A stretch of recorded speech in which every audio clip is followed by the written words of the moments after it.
The Holy Week is started as we have this Palm Sunday.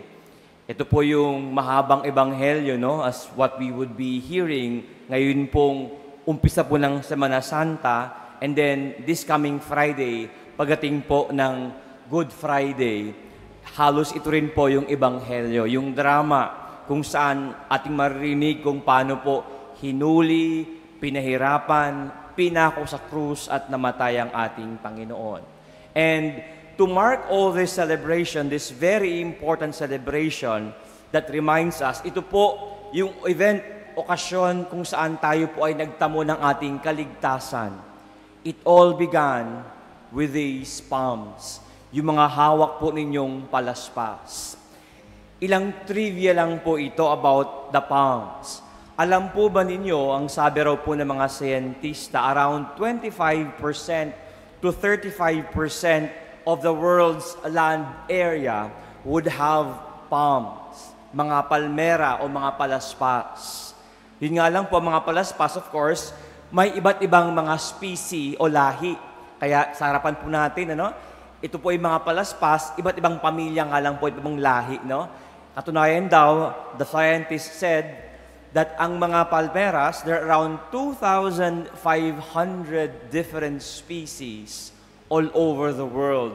Especially po yung mga tropical and subtropical countries. And we are talking about more than 100 countries all over the world having different kinds of palms. Kaya po, mula noong unang-una pa, in ancient times, palms have been used for very important symbols and celebrations. Kaya po natin ngayon. Kaya if you're going to look back, ancient Greece and ancient Rome, ang mga palmera, the palms, are used to symbolize victory.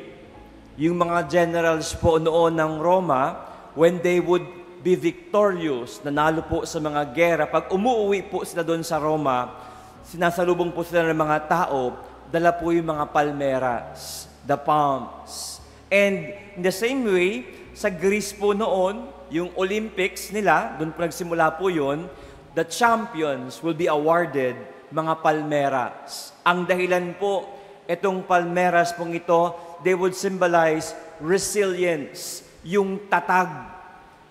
Imagine po ninyo, sa lahat ng dako ng mundo may mga palmeras. Sa lakas po ng hangin, hindi po tumutumba. They are very resilient. And in the same way, sa Egypt, in ancient Egypt, ang mga palmeras pong ito, they would symbolize long life and even eternal life. Imagine, sa mga desyerto, walang ibang halaman kung may mga cactus man, ang kasama palagi, mga palmeras.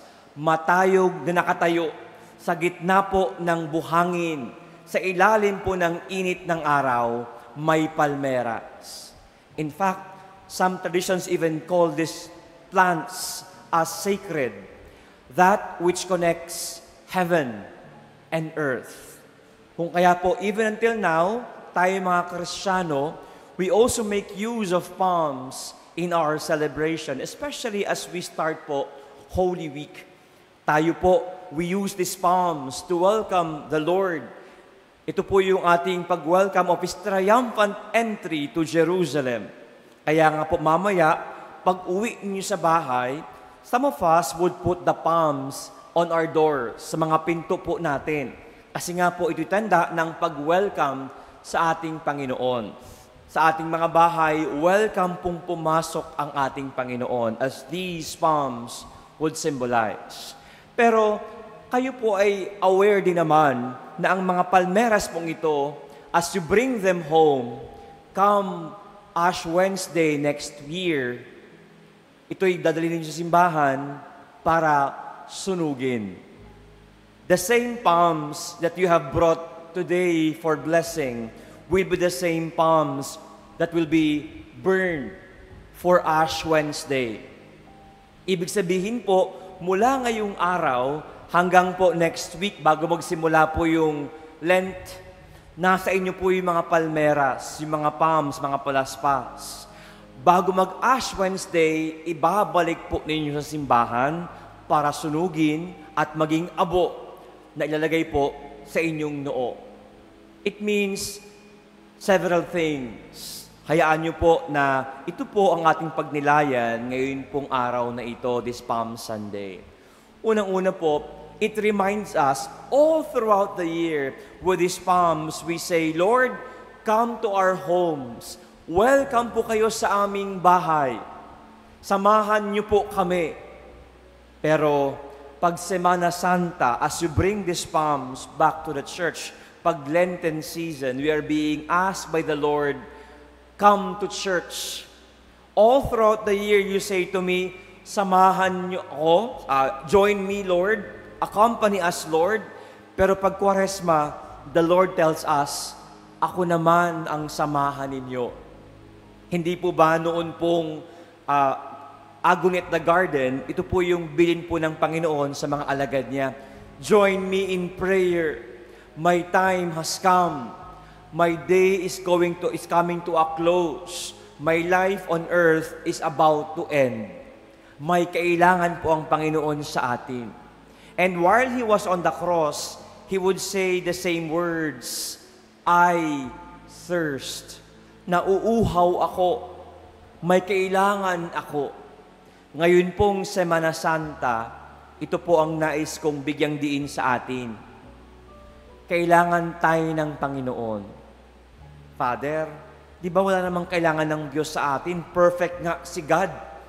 Wala naman tayong maibigay sa Kanya dahil ang lahat ay galing sa Kanya. Hindi po.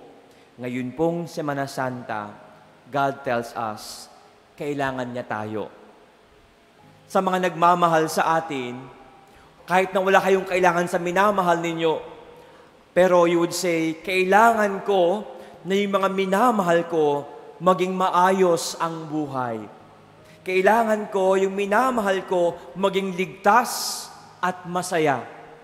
At yan din po ang kailangan ng Panginoon sa atin. Kaya nga hangad niya, samahan niyo ako nang muli maturuan, mapaalahanan, magabayan kayo tungkol sa pagiging Kristiyano. In a way, sabi ng Panginoon, ngayong Semana Santa, ibalato niyo sa akin. Totoo po, some of us, naghahanda ng magbakasyon. May mga beach na pupuntahan, may mga gandang lugar na pupuntahan sa abroad kung saan mas malamig siguro. But God tells us, this Holy Week, samahan niyo naman ako. Kailangan ko kayo. Hangad kong paalahanan kayo kung gaano kayo kamahal. Ako'y nag-alay ng buhay sa inyo. Wala akong ibang hinangad kundi ang kabutihan ninyo. Ang lahat ng aking utos at bilin para sa inyo. Ngayong Semana Santa, muli alahanin niyong mahal na mahal ko kayo. Namatay ako sa krus para sa inyo. At ito po ang ating paulit-ulit na marinig ngayong Semana Santa.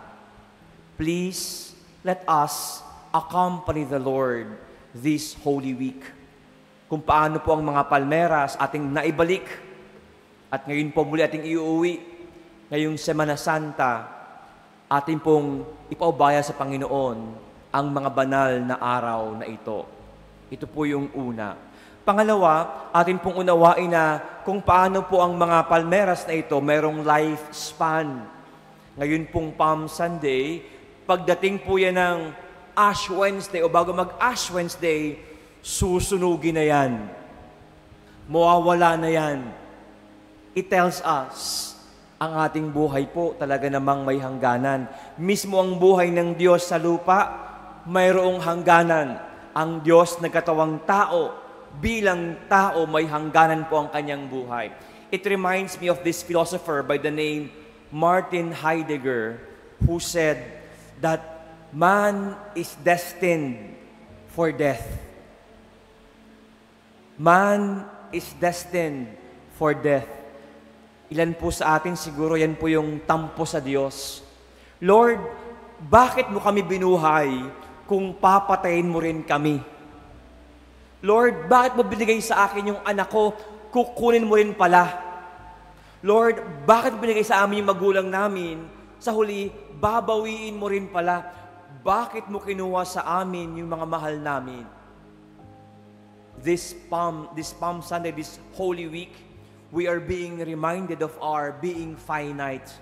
Mga nilalang na may hangganan. Hindi po hangad ng Diyos na tayo malungkot, na tayo mayroong kamatayan at hangganan. Sa halip, hangad ng Diyos, ipahala sa atin, ang bawat sandali ng buhay mo, mahalaga. Hindi po ba may mga bagay sa ating buhay na alam mong palagi namang nariyan? Pagising mo, nandyan yan. Pag-uwi mo ng bahay, nandyan yan. The most common things that we know are always there, we end up taking for granted. Nandyan naman palagi yan. Pero pag nalaman mo at muling mapaalahanan mo, ang bagay na yan, ang taong yan may hangganan, hindi ba mas pinapahalagahan mo? When you are reminded na kung sino man o ano man ang mayroon ka ngayon, balang araw, mawawala sa iyo. Imbis na magtampo ka sa Diyos, ang gagawin natin, ang bawat sandaling nariyan sila, nariyan ang biyayang yan ng Diyos. Mahalin mo. Pahalagahan mo. Alagaan mo. Sa mga kabataan po dito, minsan yan po yung atin pong pagkakamali. Yung mga kabataan, minsan, we take for granted our parents. Para bang ang daling humingi ng baon, pag nariyan na, andyan na yung pagkain. Until one day, ang iyong magulang magkasakit. Until one day, ang iyong magulang nawala. Tapos, doon ka maglulupasaya, sabihin mo, bakit mo kinuha sa akin? Pero nung nangyari yan, hindi mo pinahalagahan, hindi mo minahal, hindi mo iginalang. Ang mga palaspas na ito, may hangganan po ang buhay. Pagdating ng panahon, susunugin. Hindi ibig sabihin, hayaan mo na. Kung hindi, it reminds us kung ano ang mayroon kang biyaya ng Diyos sa iyo ngayon. Alagaan mo, pahalagahan mo, mamahalin mo. At yan po ang paala sa atin ng Semana Santa. While Christ is with us, we always show how much we love Him. While our people, our brothers, our family, our sisters are here with us, let us show them how much we love them. At huling-huli pong paala ng palaspas na ito, mga minamahal na kapatid, ngayong araw parang isa sa pinaka-importanteng bagay ang palmerang ito. Na blessed ni Father, nagpurisyon ka, pag-uwi ng bahay, lalagay mo sa altar. Pagtapos ng ilang linggo, ilang buwan, nakalimutan mo na. Naalala mo lang, oo nga pala, may palaspas nga pa kami sa bahay. Pero all throughout the year, halos di mo napansin. Pag Palm Sunday lamang at pag mag-Ash Wednesday, yung naalaala. Sometimes, that is how we treat God. May mga pagkakataong para bang pag maayos ang buhay, si Lord, diyan ka muna. Lord, busy ako sa aking career, sa aking pag-aaral, sa aking love life. Busy ako, Lord, until something happens. May nangyari sa ating buhay. And when we pray, ang ating reklamo, Lord, nasaan ka? Tahimik ka. Lord, bakit mo ako pinabayaan? Only to realize, gaya ng palaspas na ito, nandun lang sa bahay ninyo. Nakalimutan mo lang.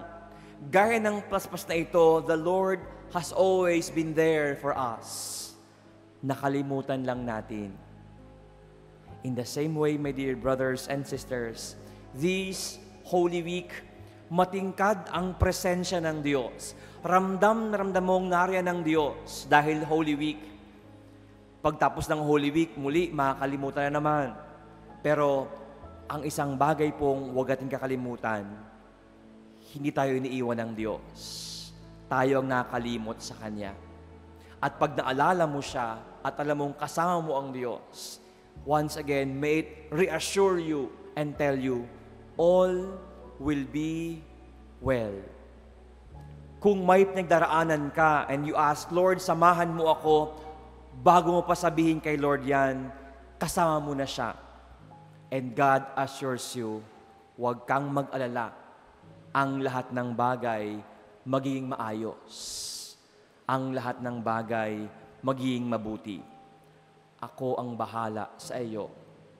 Hindi kita nakalimutan kahit na ikaw ang nakalimot sa akin. Mga minamahal na kapatid, nawa po ngayong Semana Santa, muli mapag-igting, mapanibago, mapalakas ang ating pananampalataya. As we begin this Holy Week, sana po atin pong ibalato sa Diyos. Ngayon pong mga darating na mga araw, meron tayong mga activity po sa parish, no? Meron po tayong mga porosyon, meron po tayong mga bibisit na iglesia, people would be coming in the church. Meron po tayo, of course, yun pong paghuhugas ng paa, washing of the feet. Meron po tayong Stations of the Cross. Sana po makiisa po tayo. Huwag lang po ngayong Palm Sunday at huwag lang po pag Good Friday. All throughout the week and even beyond Holy Week, let us always remember to accompany the Lord who has always been consistent in accompanying us. May all of us have a meaningful and blessed Holy Week, accompanying Him each step of the way.